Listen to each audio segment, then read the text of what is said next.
और अब बात देश की करते हैं और देश में नतीजों के बाद भी बंगाल की सियासत में बवाल है। 2 महीने तक चले सियासी संग्राम के नतीजे आने के चंद घंटे भी नहीं हुए थे कि पश्चिम बंगाल में हिंसा का दौर शुरू हो चुका है। कोलकाता से लेकर पूर्वी बर्धमान और नंदीग्राम तक से जो तस्वीरें सामने आई हैं वो हैरान और परेशान करती हैं। ये रिपोर्ट देखिए और सोचिए कि क्या लोकतंत्र में हिंसा की कोई जगह है? क्या सत्ता हासिल करने के लिए हिंसा का रास्ता इख्तियार करना जायज है? आप खुद देखिए और सोचिए। रक्तरंजित राजनीति की रवायतों को जीने वाले पश्चिम बंगाल में ये 2 मई यानी नतीजे आने के बाद का दृश्य है। सियासी बदले की आग में धधकने वाले बंगाल की ये नई तस्वीर है। देख लीजिए, दीदी की पार्टी के सत्ता में लौटते ही कुछ यूं धधकने लगा है बंगाल।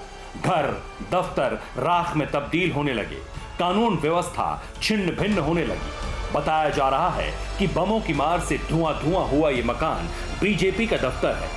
यहां तांडव मचाने का इल्जाम लगा है तृणमूल कांग्रेस के कार्यकर्ताओं पर। दूसरी खौफनाक तस्वीर नंदीग्राम की है। घर के अंदर सब कुछ क्षतिग्रस्त है। बमों के हमले से सब कुछ राख हो चुका है। यहां भी आरोपों के घेरे में तृणमूल कांग्रेस के कार्यकर्ता हैं जिन्होंने इस घर को मलबों में तब्दील कर दिया है। बंगाल में चुनावी नतीजे घोषित होने के बाद शहर शहर, कस्बे कस्बे से ऐसी तस्वीरें आई। कहीं बीजेपी कैंडिडेट के घर पर तो कहीं दफ्तर पर हमले का आरोप लगा। ये तस्वीर है पूर्वी बर्धमान जिले की। जो लोग हमलावर हैं उन्हें टीएमसी का कार्यकर्ता बताया जा रहा है। ये जिस घर पर हमला हो रहा है इसे बीजेपी कैंडिडेट अभिजीत घोष का बताया जा रहा है। अभिजीत कालीगंज से बीजेपी के कैंडिडेट थे।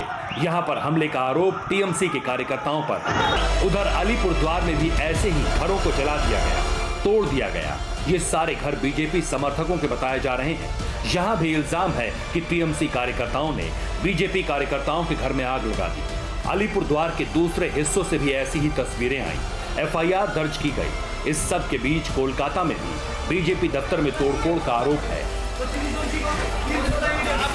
हमला, मारपीट, तोड़फोड़, आगजनी, सूबे के अलग अलग हिस्सों में कुछ ऐसा ही हुआ। कमोबेश हर हमले का आरोप टीएमसी कार्यकर्ताओं पर लगा।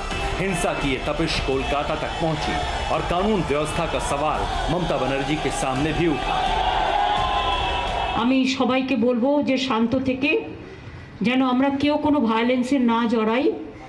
এখন মানুষের সবচেয়ে বড় কাজ মানুষের পাশে দাঁড়িয়ে কোভিডটাকে লড়াই করা। चुनाव बाद हिंसा से सुलगते बंगाल पर राज्यपाल जगदीप धनखड़ भी एक्टिव हो गए। राज्यपाल पश्चिम बंगाल के डीजीपी से मिले। मुलाकात के वक्त कोलकाता के पुलिस कमिश्नर भी थे।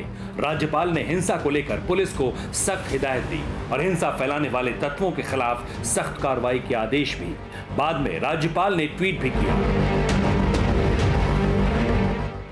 लोकतंत्र को कमजोर करने वाले राजनीतिक हिंसा और कानून व्यवस्था के उल्लंघन को नजरअंदाज नहीं किया जा सकता। मेरी लोगों से अपील है कि शांति और सौहार्द बनाए रखें। मुझे इस बात का बहुत दुख है कि चुनाव बाद हिंसा में 9 लोगों की मौत हो गई और कई घायल हैं।